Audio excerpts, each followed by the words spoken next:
और 26 वर्ष तक लगातार काम करते करते राष्ट्रीय स्वयंसेवक संघ को लगा कि हमें राजनीति के क्षेत्र में भी कोई पार्टी खड़ी करना चाहिए। तो 1951 में जनसंघ का उदय हुआ। जब पहले चुनाव में 1951 में जनसंघ गया तो बहुत ज्यादा सफलता नहीं मिली, लेकिन 1967 आते आते हमारी 35 लोकसभा में सीटें आ गई।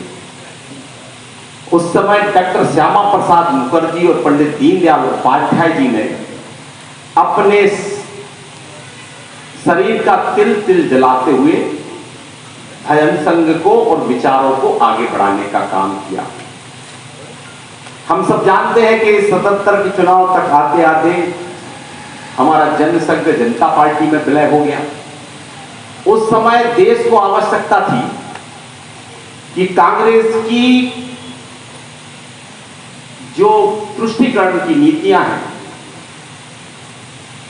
उसके पहले आप सबको मालूम है कि श्यामा प्रसाद मुखर्जी जी ने बलिदान दिया काहे के लिए?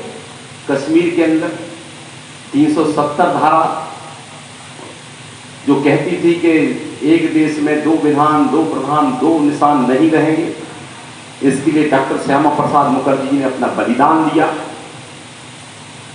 1977 के बाद हम सब जानते हैं कि पूरा देश कांग्रेस के खिलाफ खड़ा हो गया। 1977 में पहली बार जनता पार्टी की सरकार इस देश के अंदर बनी, लेकिन 1977 का वो गठबंधन बहुत आगे नहीं चल पाया।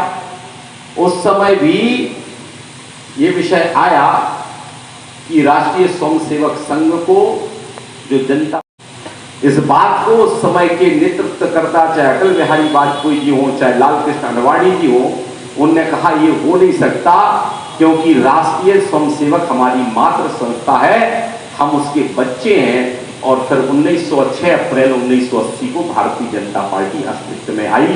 जनता पार्टी टूट गई। 6 अप्रैल 1980 से ये लगातार भारतीय जनता पार्टी की यात्रा चल रही है। 1980 के बाद 84 का इलेक्शन आया।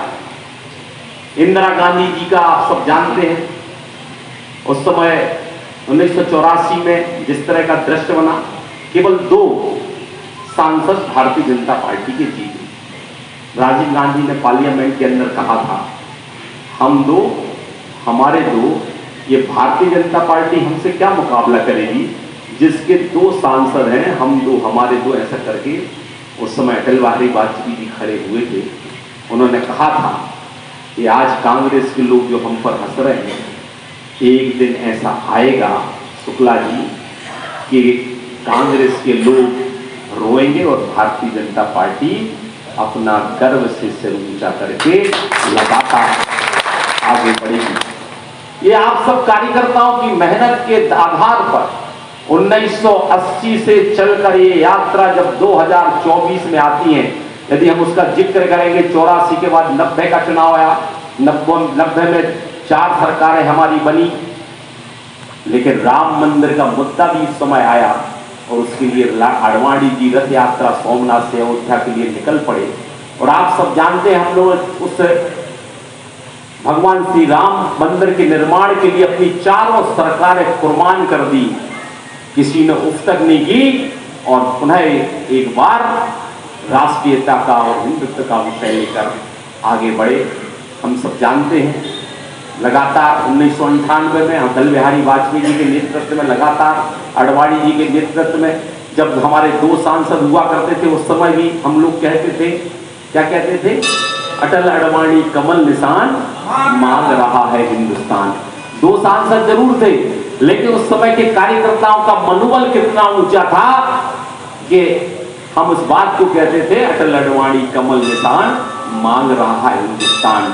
और आज हम सब जानते 1998 में हमारी सरकार बन गई। 1998 में सरकार बनी तो आप सब जानते हैं 1998 की वो सरकार अटल जी के नेतृत्व में, यदि भारत को विकसित भारत की ओर ले जाने का एक पहला कदम किसी ने उठाया था तो अटल बिहारी वाजपेयी जी ने उठाया। चाहे वो परमाणु विस्फोट का विषय हो, दुनिया की किसी ताकत से बिना झुके न जाने कितने आर्थिक प्रतिबंध लगाने की बात हुई, लेकिन अटल बिहारी वाजपेयी जी का हौसला रुका नहीं। उन्होंने परमाणु विस्फोट किया और भारत को परमाणु शक्ति संपन्न राष्ट्र बनाने का काम किया। उसी समय गांव के विकास की एक नई धारा निकली। आप सबको याद होगा, चाहे हम प्रधानमंत्री सड़क की बात करें, चाहे किसान क्रेडिट कार्ड की बात करें, चाहे फसल बीमा की बात करें, चाहे जो हम देखते हैं जब कभी हम 4 लाइन की कल्पना देश के अंदर नहीं कर सकते थे, नॉर्थ साउथ कॉरिडोर की बात करें, ये काम उस समय अटल बिहारी वाजपेयी जी की सरकार ने 1998 में करके दिखाया। और आज और उसके बाद आप सबको मालूम है 2014 का वो युग,